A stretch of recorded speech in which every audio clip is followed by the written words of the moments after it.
하나님 말씀은 구약성경 창세기 14장 13절에서 16절까지입니다.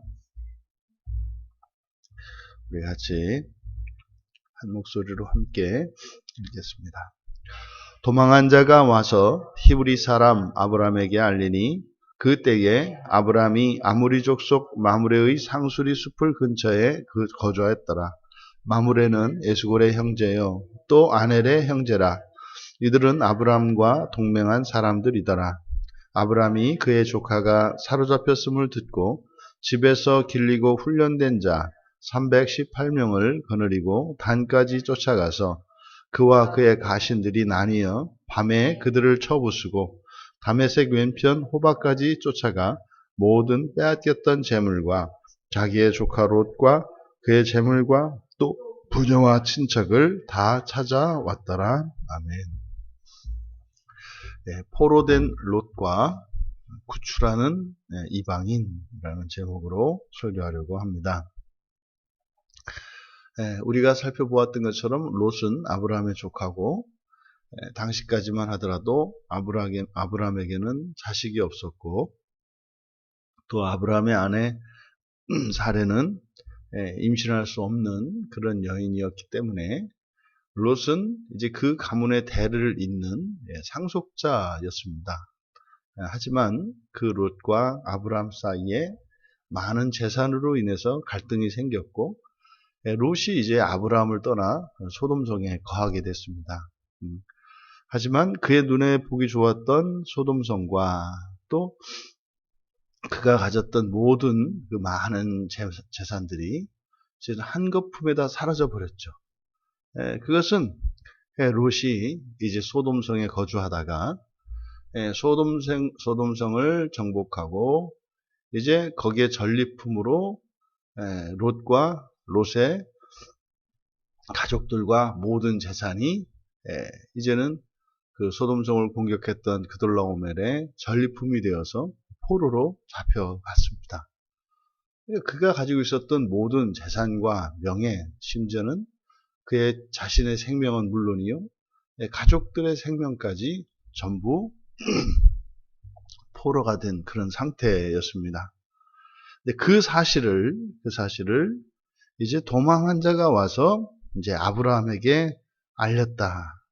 이제 그의 알린 내용은 이제 14절에 그의 조카가 사로잡혔음을 듣고, 그러니까 그간의 이제 이러한 경위들을 다 밝힌 것이고, 또 아브라함의 조카인 롯이 잡혔다는 사실을 전한 겁니다. 그런데 여기에 지금 우리말 성경은 조카라고 되어 있습니다만 원문을 보면은 조카로 번역한 건 그냥 아흐는 형제이고요. 창세기 9장 5절과 4장 2절에는 이제 아우라고 번역이 되어 있는데 형제라는 뜻이거든요. 근데 여기는 조카가 아니라 형제라고 되어 있어요. 근데 이제 우리말 번역을 할 때 그냥 조카라고 했습니다만, 조카는 형제의 아들 이렇게 표현합니다. 그러니까 창세기 12장 5절에서 롯이 바로 아브라함의 형제의 아들이다. 그래서 벤이라는 말이 들어갔거든요. 그래서 형제의 아들. 그런데 여기서는 형제로 이렇게 기록하고 있습니다. 그러니까 이것은 그것을 도망한 자가 아브라함과 롯의 관계를 그냥 실수로 그렇게 한 것인지, 아니면 이것을 기록하는 과정에서 잘못한 오기한 것인지, 아니면 이렇게 특별한 의미가 있는지. 그러니까 이것이 어쩌면 좀 확대해서 해석을 한다면 혈육으로는 아브라함과 롯은 이제 조카와 삼촌의 관계이겠습니다만, 그런데 실질적으로 이들이 이제 믿음의 그 가문을, 그 하나님의 언약의 복을 계승한다는 점에서 이제 그것을 형제라고 하고 있어요. 그러니까 실제로 롯은 아들은 아니지 않습니까? 근데 조카를 형제로 나타내고 있는 것, 이것은 분명히 어떠한 의미가 있겠다. 이것을 이제 오늘날 우리들의 삶, 우리들의 신앙생활로 적용을 하면 그런 거죠. 부모와 자식 사이의 이런 가족 관계가 신앙 안에서는 똑같이 동등한 형제와 자매의 입장으로 바뀐다는 거죠. 그래서 이중적 신분을 갖거든요. 그래서 아브라함과 롯의 관계가 혈육의 관계와 또한 신앙의 관계로 이렇게 이중적인 관계 안에 있다는 것을 나타내고 있는 것으로 우리가 이해할 수 있겠습니다. 그 말을 전해들은 이제 아브라함이 추격을 합니다. 롯을 구출하기 위해서 추격을 하는데 13절의 하반절에 보니까 마므레 그리고 에스골 그리고 아넬, 그러니까 가나안 땅에 살고 있던 가나안 족속 가운데 한 형제들이죠. 전부 이 마므레와 에스골과 아넬은 형제들입니다. 근데 그 마므레 지역이 바로 마므레라고 하는 사람의 이름을 딴 것인 거죠. 그러니까 그 마므레엘이 맏형으로 보이고 그다음에 에스골, 아넬 이러한 순서로 둘째, 셋째가 되는 것 같습니다. 그런데 이들이 아브람과 동맹한 사람들이더라라고 밝혀요. 그러니까 여기서 바로 아브람과 함께 롯을 구출하는 그 일에 이 이방인들 삼형제가 함께 참여했다는 사실을 우리가 알 수 있습니다. 그리고 집에서 길리고 훈련된 자 318명 이들이 이제 단까지 쫓아갔다. 이 단은 실제로 여호와 하나님께서 아브라함에게 약속의 땅으로 보여주신 이스라엘의 북쪽 경계가 되는 것입니다. 그래서 그곳까지 쫓아가서 이제 롯을 구하기 위해 갑니다. 여기서 우리가 알 수 있는 것이 이때에 이미 이 언약의 계보 안에 그리고 하나님의 그 아브라함에게 약속하신 그 축복 안에 이방인들이 들어와 있는 것을 우리가 발견하게 돼요. 그러니까 지금 이 장면이 참 아이러니하지 않습니까? 실제로 아브라함 가문의 상속자로 여겨지는 롯은 지금 그의 모든 재산과 심지어는 그 자신의 생명까지 포로가 되어서 잡힌 상태가 됐고, 오히려 이방인인 이 마므레 형제 이들이 그 롯을 구하러 가는 장면이 된 겁니다. 그러면 어떻게 하나님으로부터 축복을 받고 그 언약의 계보에 있는 롯은 저렇게 그냥 완전히 포로가 되어가지고 재산은 고사하고 생명도 부지 못하는 상태가 되고, 또 이방인인 이 마므레 형제들이 롯을 구하러 가는 형편이 되었는가? 이게 오늘날에도 얼마든지 이런 일이 있지 않습니까? 그러니까 뭐 그리스도인은 불패 필승이다. 그러니까 결코 지지 않고 항상 이긴다. 뭐 하나님의 교회는 영원하다. 뭐 이런 이야기가 너무 좋죠. 예수 믿는 사람은 지지 않고 항상 이기기만 하고, 이 세상에 있는 모든 교회들은 뭐 그냥 십자가만 세우고 그냥 건물을 얻어가지고 교회만 세우면 뭐 패하는 법이 없고 사라지지 않고 날마다 승리하고, 너무 좋죠. 너무 좋죠. 그렇게 되기를 바라죠. 근데 우리의 현실을 보면 그렇지 않단 말입니다. 그렇지 않습니다. 그러니까 그리스도인이기 때문에, 다시 말해 이때의 당시로는 여호와 하나님을 경외하고 또 하나님께 제사하며 하나님으로부터 복을 받은 자라 하더라도 그 사실과 그 관계 자체가 그냥 절대적이어서 그의 어떠함에도 상관없이 여호와의 보호와 축복 안에 있는 것은 아니라는 겁니다. 또한 여호와 하나님과 이 아브라함 사이의 이 관계는 절대적인 관계여서 어느 누구도 그 축복 안에 들어올 수 없는 것도 아니라는 말입니다.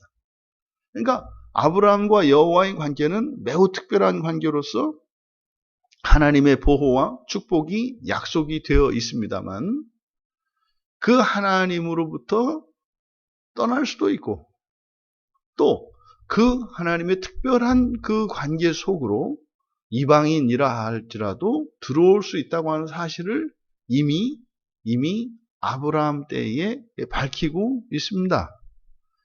사실은 아마 이 글을 기록할 때 모세에게 있어서 실제로 그건 굉장히 이렇게 받아들이기가 쉬운 그런 내용이었을 거예요. 왜냐하면 이 아브라함의 자손들이 애굽으로 와서 이제는 뭐 역사적으로 뭐 모세의 당시에 출애굽할 당시에 뭐 노예가 되었다가 실제로 출애굽할 때에 애굽에 있었던 많은 이방인 잡족들이 함께 섞여서 나오거든요. 그러니까 롯을 구하는 그 자리에 이방인들이 섞여 있었던 그것과 이제 모세가 인식하기에는 출애굽할 당시에 이방 잡족들이 여러 족속들이 같이 섞여 나오는 이 장면을 통해서 그리고 지금 아담 때로부터 인류의 시조인 아담과 하와 때로부터 그리고 노아의 방주에 이어지는 노아의 세 아들로부터 온 인류가 퍼져나갔다는 이런 사실들을 이제 모세도 알게 되고 그것을 기록을 하는 이런 과정을 통해서 이 모세가 느끼는 것은 유대인이나 뭐 이방인이나 각 민족들 족속이라는 것이 이게 사실은 전부 한 형제요, 한 자매로구나. 이것이 굉장히 강하게 모세에게는 각인이 되었을 것이다. 왜냐하면 애굽에서 살던 이스라엘 백성들이 자신들의 그 유대인들이 가지고 있는 그 혈통적인 그 폐쇄성이라고 하는 것은 이루 말할 데가 없거든요.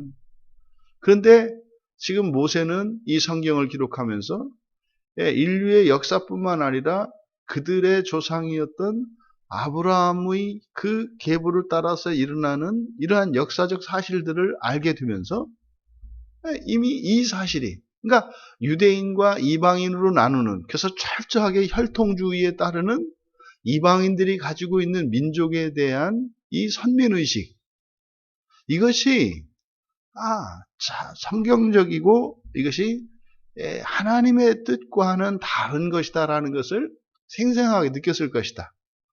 그러니 지금 여기서 마므레와 에스골과 아넬 형제의 이 사건을 특별한 의미로 특별한 시각을 가지고 보고 있었을 것이다. 그러잖아요. 알면 계속 보입니다. 알면 보여요. 그러니까 모르면 봐도 안 보입니다. 그러니까 지금 이미 하나님의 구원 안에는 이방인이나 유대인이나 하는 이런 구분이 없다는 사실이에요. 오늘날 우리들이 구원은 어떻게 얻습니까? 오직 믿음으로 얻습니다.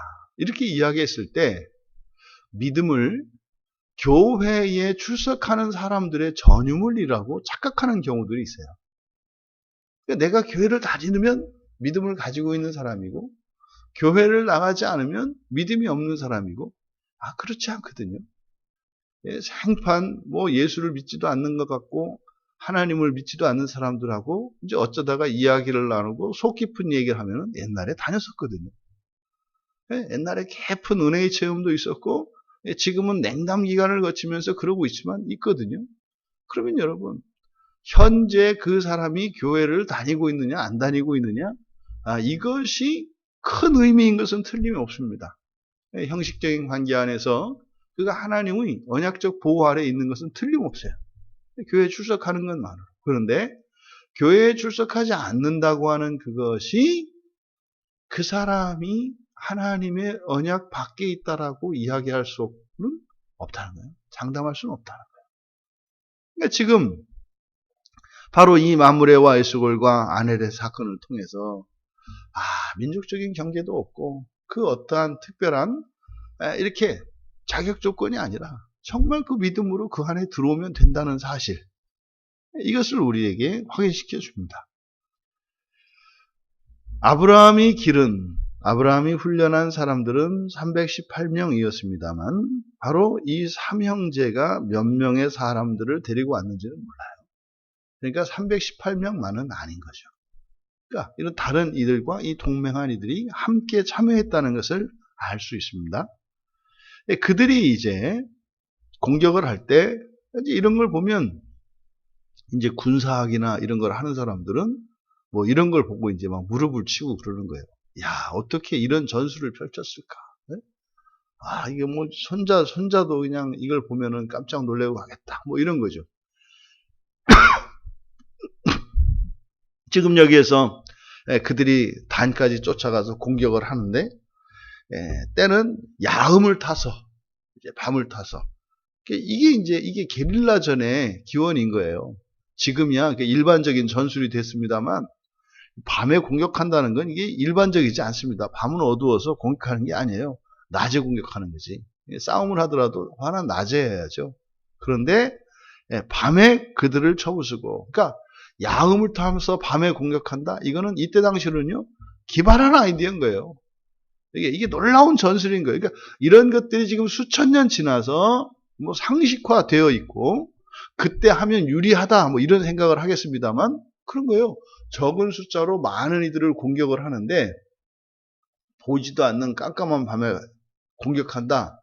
이것이 도움이 될 수도 있지만, 사실은 더 불리한 조건이 될 수도 있잖아요. 근데 사실은 지금은요, 적은 숫자로 상대방을 공격할 때는 어둠을 통해서 이 밤에 게릴라전으로 거기다 어떻게 해요? 사방으로 나뉘어서 그렇게 해서 상대방으로 하여금 우리의 숫자를 정확히 알지 못하게 함으로써 겁을 집어먹게 하는, 그래서 뭐 이게 놀라운 전술인 거죠. 놀라운 전술. 이게 이제 뭐 전술로 이야기한다면 오늘날 이런 게릴라전의 그런 그 게릴라 전술의 효시가 되겠다. 그래서 밤에 나뉘어서 적은 숫자로 그들을 공격합니다. 그리고 마침내 모든 빼앗겼던 재물, 그리고 조카 롯과 그의 재물과 부녀와 친척들을 다 찾아왔다. 근데 여기에 좀 알 수가 없어요.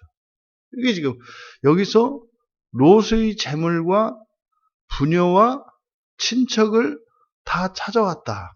근데 여기 보면 이 친척이라고 하는 것은 혈연관계 안에 있는 사람을 일컫는 말이거든요.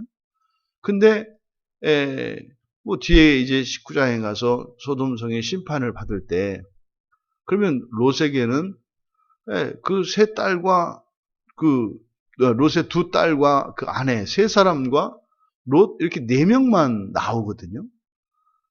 그러니까 지금 여기서는 분명히 그의 친척이 있었다 그래요. 근데 성경에서 롯의 이 다른 어떤 자손들 그 가족들에 대해서는 언급이 없어요. 그런데 여기서 구출할 때 보면 친척들이 찾아왔다 이렇게 이야기를 합니다. 그럼 롯의 친척이 누구지? 그러면 그 두 딸 이외에 다른 자식이 있다는 얘기인가? 왜냐하면 롯은 혈혈 단신이었고 롯과 롯의 아내 그리고 두 딸밖에 없는 것으로 나타나 있는데, 그러니까 여기서 우리가 얻을 수 있는 단서는 롯과 관련된 또 다른 혈육이 있다고 하는 사실을 그냥 우리가 추론할 수가 있어요. 종종 우리들이 성경을 읽을 때 이제 당혹하게 되는 게 뭐냐면 없는 사실들이 이제 중간에 나오는 게 있거든요. 특히 이제 족보 같은 경우입니다. 족보가 이제 어떤 사람들은 그 아담의 족보와 그리고 예수님의 족보까지 쭉 이어지는 아담으로부터 예수님까지 이 족보를 통해서 연대를 유추를 해요. 특히 이제 5장에 나오는 이 족보에 나온 그 나이들을 쭉 합산을 해가지고 그것을 창조 시기를 이제 추론을 한다고요. 그렇게 하면 이제 뭐 대략 주전 5,000년 전, 뭐 이렇게 이걸 계산을 하거든요. 그래서 뭐 지금 지구의 나이가 뭐 1만 년이 안 됐다. 이것을 이제 젊은 지구론이라고 합니다. 그게 이제 성경에 기록되어 있는 아담의 족보의 그 후손들의 나이를 합산한 거거든요. 근데 이거는 이제 성경을 모르고 그렇게 하는 거죠. 성경에는 역사적 사실들이 기록이 되어 있습니다만 역사책이 아니에요. 성경은 구원의 계시를 주시기 위해서 역사적 사건들을 가지고 하나님께서 우리에게 계시하신 것이지 모든 사실들을 다 기록한 게 아니다 이 말이에요. 그래서요. 그 족보에 기록된 그 순서대로 이렇게 되어 있는 것이 아니라 심지어는 몇 대를 건너뛰고 아버지와 아들의 관계로 나타내기도 합니다. 그러니까 중간에 빠진 족보들이 있다고요. 그래서 예수님의 족보도 보면은 14대, 14대, 14대 의도적으로 이런 방식으로 의도적으로 역사를 편집해서 기록을 하기 때문에 성경에 있는 모든 것이 그러니까 성경에 있는 내용만 역사적으로 있었던 것은 아니다. 그 대표적인 게 그런 거잖아요. 아담의 자손들을 소개할 때 누구를 낳고 몇 년을 더 살다가 그 아이를 낳으면서 몇 년을 낳고 살다. 그때 누구를 낳았는지 몇 명을 낳았는지 기록하지 않고 있거든요. 그러니까 성경에 기록되지 않은 수많은 사람들이 있어요. 그러니까 지금 여기에서도 아마 그러니까 롯의 친척을 데려왔다고 하는 거 보니까 어쨌든 다른 그 롯의 핏줄이 있었다는 것을 우리가 알 수 있겠다. 자, 이렇게 이 롯을 구출하는 이 장면을 통해서 오히려 하나님의 축복을 받고 아브라함 집안의 상속자인 롯은 포로가 돼서 끌려가고 오히려 그것과 전혀 상관이 없던 이방인이 롯을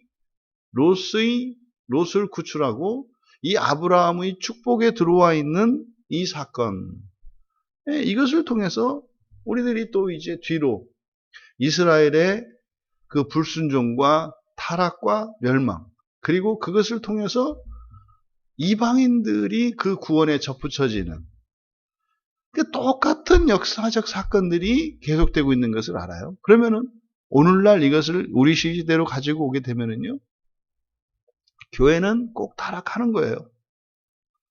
꼭 타락하는 겁니다. 그러니까 이게 오늘날 뭐 이렇게 단순히 어느 시대에 특정되어 있는 그리고 몇몇 사람들에 의해서 일어나는 일이 아니라 그러니까 교회가 이렇게 부패하고 타락하고 멸망하는 과정을 거쳐왔어요. 지금까지. 역사적으로. 그러니까 이런 끊임없는 그러니까 롯의 부패와 타락은 오늘날 우리들의 현실에 적용하자면 교회의 부패와 타락을 말해요. 그러면 이때 어떤 일이 있어요? 큰 위험과 환난을 겪게 됩니다. 그런데 이때 그 구원으로 들어오는 다른 이방인들이 있게 된다는 사실이죠. 우리가 대비를 해야 합니다. 그러면 반드시 모두 다 그러냐? 그렇지는 않습니다. 아브라함은 그런 환난을 만나지 않았잖아요. 롯이 지금. 그리고 롯이 왜 그 환난을 만났어요? 떠났기 때문입니다. 떠났기 때문입니다. 하나님의 언약적 보호 아래서 스스로 그것을 거부하고 떠났기 때문에 포로가 되었던 거죠. 근데 그것 때문에 또 이방인들이 그 축복 안에 들어오게 되는, 이것은 그러니까 이 죄된 세상 안에서 일어나는 구원의 신비한 원리예요. 이 구원의 원리 신비해요. 죄를 짓고 떠났는데 다른 누가 구원에 들어와. 근데 결국 그를 통해서 떨어져 나간 그를 구원하는 이런 일이 이게 구원의 원리가 이런 것이구나 라는 것을 우리가 알게 됩니다. 정리하자면 믿음을 가진 신자라고 할지라도 죄에 빠지면 그리고 하나님의 은혜 아래 있지 않으면 구원이 없는 자와 같이 구원을 잃어버린 자 되어서 이렇게 죄의 포로가 될 수 있다는 사실을 우리에게 가르쳐 줍니다. 또 두 번째로 그와 반대로 불신자라 하더라도 언제든지 누구라도 예수를 믿고 영접하면 즉시 구원의 은총을 입게 되고 또 하나님 은혜 안에서 이 거룩한 구원의 사명을 감당할 수 있게 된다. 이런 사실을 우리가 알 수 있습니다. 그러면요, 이것을 우리 자신에게 적용하자면 지난날의 우리들의 신앙을 자랑할 것이 아니다. 지난날에 우리들의 신앙을 자랑할 것이 아니다. 우리의 신앙의 역사 속에서 우리가 생생하게 기억하고 있는 하나님의 은혜에 대한 일들 잊지 말아야 합니다. 하지만 그것이 우리들의 이런 훈장이 되어서는 안 됩니다. 우리가 내세울 것은 지금 현재입니다. 지금 현재. 날마다의 지금 현재 속에서 우리의 신앙이 더욱더 예리하게 벼려지고 더욱 순결하며 온전해져 가야 할 것입니다. 그래서 지금 이 구원의 원리는 한 신자가 타락하여서 떨어져 나가서 또 다른 구원의 확장을 이뤄냈지만 우리가 이런 일을 생각할 때 그러면 롯이 이렇게 타락하고 부패해서 이방인들이 들어왔으니까 롯이 잘한 일이구나 이렇게 생각하면 안 되고 악을 선으로 바꾸시는 하나님이라는 것과 그러면 악이 없었더라면 선을 선으로 바꾸실 때는 더 큰 선이 있지 않겠는가. 이것을 이렇게 생각을 해야 되는 것이죠. 그래서 우리가 일부러 은혜가 또 크다 그래서 죄를 지으려고 할 필요는 없는 것이고 그것은 터무니없는 생각인 것이다. 오히려 우리가 순전한 신앙의 길을 따라 걸으며 그 영광 안에 구출받는 자가 아니라 우리 인생 내내 구원하는 인생으로 살아가야 할 것입니다. 그래서 포로가 되었던 롯과 그들을 구출하는 이 이방인의 기사를 통해서 결단코 포로되지 않고 끝까지 우리의 신앙 안에서 구원하며 구원을 이루어 가시는 우리 모두 되시기를 주님의 이름으로 축원합니다. 존귀하신 하나님, 언약 안에 있던 롯이 오히려 이방인의 도움을 받는 이러한 지경이 되었고 오히려 그로 인하여 그 영광스러운 하나님의 구원 안에 들게 되는 이방인이 있었음을 보게 됩니다. 하나님께서 저희들을 특별히 사랑하시고 저희들을 택하여 주셔서 그리스도의 몸에 접붙여져 있지만 언제든지 저희들의 죄에 빠진다면 구원을 잃어버릴 수 있는 것과 같이 우리의 삶의 형편이 또한 우리의 삶이 그렇게 될 수 있다는 사실을 늘 잊지 않게 하시고 그것으로 두려워하거나 저희들이 구원에 대하여 불안해할 것이 아니라 온전한 신앙의 길을 걸으며 구원을 이루어가며 또한 세상을 구원하는 영광스럽고 복된 인생을 살게 하옵소서. 감사하며 예수님의 이름으로 기도하옵나이다.